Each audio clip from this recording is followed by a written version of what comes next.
Maria Collins, a 21-year-old young woman, never imagined that her life could change so drastically in such a short time.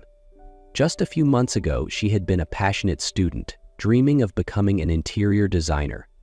But after the sudden passing of her father, Maria found herself trapped in a relentless cycle of debt and despair. Her father, an alcoholic, had left behind an overwhelming amount of debt, forcing her to put aside her dreams and take on any job she could find. From waiting tables and cleaning houses to selling goods, she had tried everything, yet it was never enough to make ends meet. With each passing day, the burden grew heavier. Then, one day, an unexpected job offer came her way, a personal caregiver position for a wealthy man named Leonard Hayes. Leonard was no ordinary man. Once a powerful and successful CEO, he had lost everything after a devastating car accident left him paralyzed from the waist down. Rumors painted him as a cold and distant man, someone who had shut himself off from the world and trusted no one. Maria knew this job would be far from easy, but the salary was more than she had ever been offered before, and it could be the lifeline she desperately needed. With little choice left, she accepted the offer, unaware that this decision would change her life forever. On her first day at Leonard Hayes' mansion, Maria couldn't help but feel overwhelmed. The house was enormous, radiating wealth and sophistication, yet it felt eerily cold, as if joy had long abandoned it. The butler led her up to Leonard's study. As the door swung open, she saw a man sitting in a wheelchair, his presence as imposing as the rumors had described. His sharp features and deep blue eyes should have been mesmerizing, but there was no warmth in them, only indifference. "You're the new one." Leonard's voice was deep, almost emotionless. Maria took a steady breath, determined not to let his cold demeanor shake her. "Yes, I'm Maria Collins. I'll be your caregiver from now on." Leonard arched an eyebrow, a smirk forming on his lips, one that held no amusement. "I don't need a caregiver. If you're here to pity me, you can leave right now." His words were like a slap in the face, but Maria stood her ground. "I'm not here to pity you. I'm here to do my job." For a moment, Leonard said nothing, as if he hadn't expected that response. Then, he turned his wheelchair away, muttering under his breath, "Do whatever you want, just don't expect me to cooperate." Maria knew this was going to be a battle, but she wasn't one to give up easily. The first few days working with Leonard Hayes were far from easy. He wasn't just cold, he was deliberately difficult. If she prepared breakfast for him, he would ignore it. If she assisted him with his therapy exercises, he would refuse to cooperate. No matter what Maria did, Leonard either dismissed her efforts or made things unnecessarily challenging. But instead of giving up, Maria remained patient. She understood that beneath his hardened exterior was a man battling his own demons. She didn't try to force change upon him. She simply stayed, offering help when he needed it. One day, while assisting him with his physical therapy, she noticed an old photograph on his desk. It was a picture of him standing beside an older man, most likely his father. But what caught her attention wasn't the person in the photo, it was Leonard's smile. A genuine, warm smile, completely different from the cold expression he wore now. "You used to be different," Maria murmured without thinking. Leonard glanced at the photo before his gaze turned distant. After a long pause, he finally said, "People change." It was the first time she had seen him show even a glimpse of real emotion. From that moment on, something shifted between them. Leonard remained distant, but he no longer rejected her help outright. When she assisted him with his therapy, he stopped resisting completely. When she made coffee in the morning, he drank it without complaint. And then, small conversations began to take place. At first, just simple questions, but over time, Leonard started to share more. He spoke about his work, the immense pressure of running a company, and the accident that had altered his life forever. Maria, in turn, shared her own past, about the hardships she faced after her father's death, about the dreams of becoming an interior designer that she had to put aside to pay off her family's debt. An invisible connection began to form between them. They were no longer just a patient and his caregiver. They were two people who found an unspoken understanding in each other's pain. Maria wasn't sure when things began to shift. Maybe it was in the quiet mornings when she entered the room and found Leonard already waiting for her, something he never used to do. Or perhaps it was the way he no longer avoided her gaze, but instead held it for just a little longer than necessary. Their feelings didn't grow through grand gestures or flowery words. They bloomed in the little moments, like the way Leonard silently watched her as she moved around the kitchen, or how Maria unconsciously smiled every time he made a dry, sarcastic remark. One afternoon, during Leonard's physical therapy session, something unexpected happened. She placed her hand on his arm to assist him, but instead of pulling away as he usually did, Leonard let it stay there, just for a second longer, as if trying to hold onto the warmth. They both felt the shift, yet neither dared to acknowledge it. Maria was afraid. She knew her place, knew she couldn't allow herself to feel something she wasn't supposed to. She was just a caregiver, and Leonard belonged to a world she could never be a part of. Leonard was afraid too. He had lost so much after the accident, and he wasn't sure if he had the strength to love someone again. But every time Maria left the room, he found himself waiting for her to return, and when she smiled, he realized he never wanted to lose that feeling. But unspoken feelings have a way of becoming a quiet torment. They both knew something was growing between them, something undeniable. The only question was, would they ever be brave enough to face it? As time passed, Leonard Hayes was no longer the cold, distant man he once was. He began to trust Maria, not with words, but with the way he allowed her to help him. They spent more time together, and those fleeting moments slowly turned into something deeper.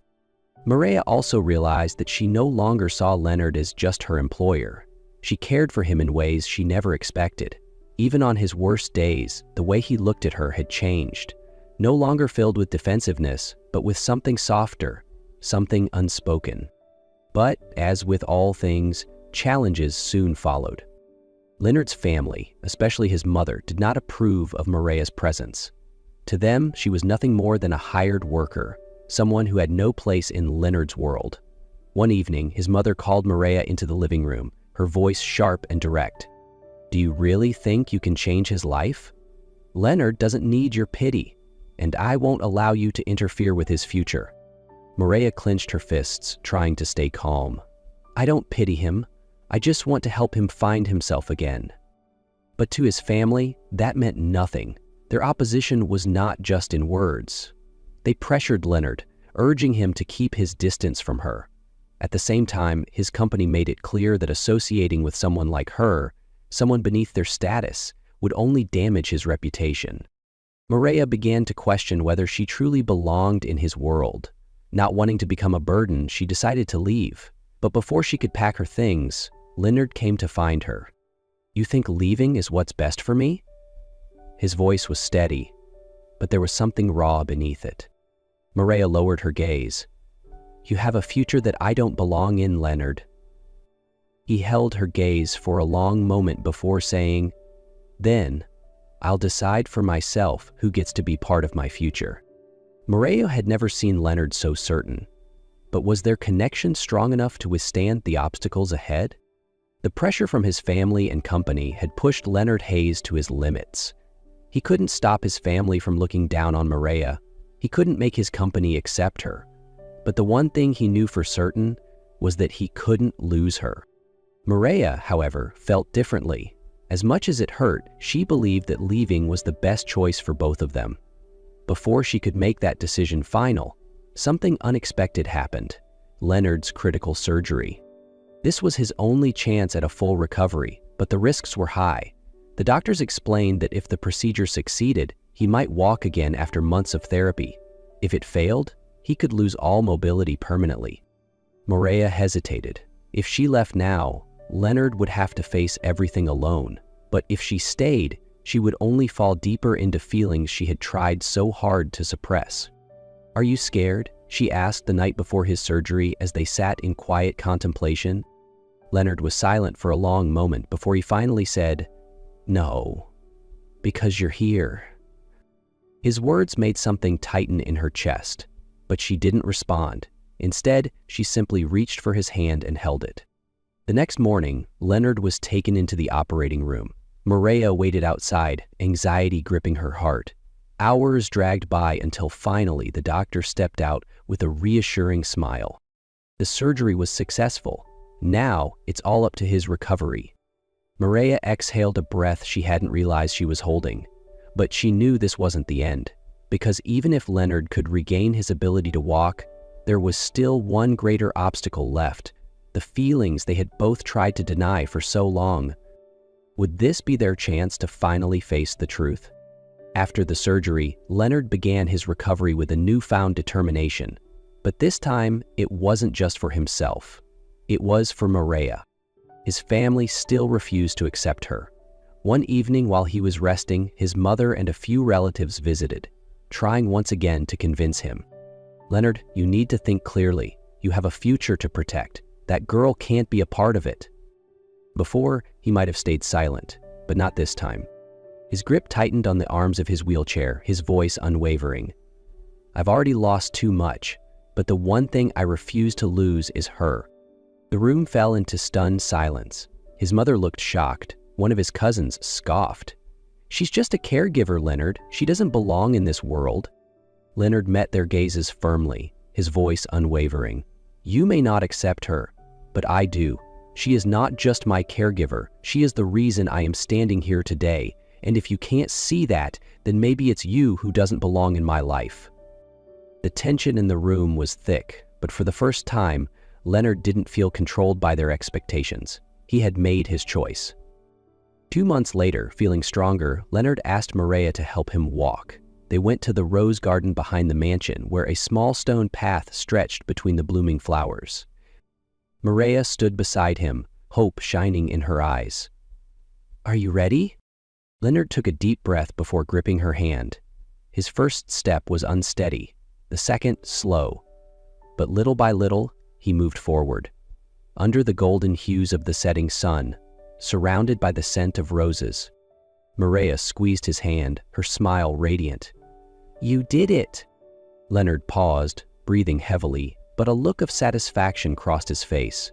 Then he turned to her, his gaze resolute. "Maria," he said softly, "I don't want you to be just my caregiver anymore." Her heart pounded. "What do you mean?" Leonard took a deep breath, his grip tightening on her hand. "Maria, I never thought I'd feel this way again. I was lost, stuck in a world where I believed I was beyond saving. But then you came along, and suddenly everything changed. You gave me hope when I had none left. I don't want to go another day without knowing you're mine. Be my girlfriend." Her eyes widened, emotions overwhelming her. This wasn't a declaration from a wealthy businessman. This was a confession from a man who had fought for her, from a heart that had finally learned how to love. Maria stood frozen in the rose garden, Leonard Hayes' words echoing in her mind. "I want you to be my girlfriend." It was such a simple sentence, yet it carried everything he had never dared to say before. She looked into his deep blue eyes. For the first time, they held no pain, no walls, only sincerity and hope. "Leonard." She whispered his name, her heart pounding.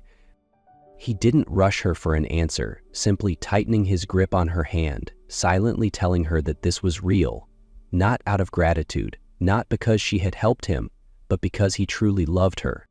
Maria took a deep breath before finally smiling. "And if I say yes? Are you sure you won't regret it?" Leonard chuckled, his voice filled with warmth and certainty. "I've spent too long figuring this out. Now, I've never been more sure." With the roses in full bloom and the golden sunset casting its glow around them, Maria finally nodded. Then, yes. Leonard exhaled, relief washing over him. Without another word, he pulled her into his embrace. No more barriers, no more doubts, just two people who had found each other through life's hardships. 1 year later, Leonard had regained the ability to walk, though his recovery was still ongoing. But he was no longer the cold, distant man he once was. He had changed, and Maria was the reason. His family, especially his mother, had kept their distance from Maria, but over time, they could no longer deny that without her, Leonard wouldn't have come this far. One afternoon, as Maria arranged flowers in the living room, Leonard's mother approached her. "Maria, I owe you an apology." Maria turned, stunned. It was the first time the woman had ever spoken to her so gently. "At first, I thought you didn't belong in Leonard's life," she admitted. "I was afraid you were just a fleeting presence, but I was wrong. Without you, he would have never recovered." Maria felt the sincerity in her words, but she still hesitated. For so long, she had been seen as an outsider, someone unworthy of Leonard. But now, his mother was looking at her with gratitude instead of disdain. "You don't have to thank me," Maria said quietly. "I didn't help him because I wanted recognition. I helped him because I love him, because he deserves to be happy." Leonard's mother took a deep breath, her eyes glistening with unshed tears. "And I see that now. I was wrong to judge you. I was wrong to doubt what you mean to him. Thank you for saving my son in a way none of us could." Leonard's mother sighed before reaching out and squeezing Maria's hand. "Thank you." At that moment, Maria knew she was finally accepted. That evening, in the rose garden, under twinkling fairy lights, Maria found Leonard standing among scattered rose petals. As she stepped closer, he suddenly dropped to one knee. Maria gasped, her hand flying to her mouth, her heart racing. "Maria," Leonard's voice was steady, but she could hear the slightest tremble. "My entire life, I've searched for something to fill the emptiness inside me. I thought money, power, success would bring me happiness. But when I lost everything, you were there." Tears welled in her eyes. Leonard took a shaky breath, his hands trembling slightly as he held the ring. "Maria, before you, I was a broken man. I had given up on myself, on happiness, on love. But you were my light in the darkest moments. You showed me what it meant to truly live again. And now, I can't imagine a future without you in it." His voice wavered, but his determination did not. "So, I'm asking you, not as a man with wealth, not as someone who once had power, but as a man who loves you with everything he has. Maria Collins, will you spend the rest of your life with me?" He opened a small velvet box, a simple ring, but filled with the weight of his love. "Maria Collins, will you spend the rest of your life with me?" Maria laughed through her tears. She looked at the man before her, a man who had once lost everything, but had now found his way back. For her. She nodded, her voice breaking with emotion. "Yes, 1,000 times yes." Leonard stood, pulling her into his arms, holding her as if he would never let go again. Fireworks lit up the night sky, casting the garden in a golden glow, and in that moment, Maria knew they had finally found their forever.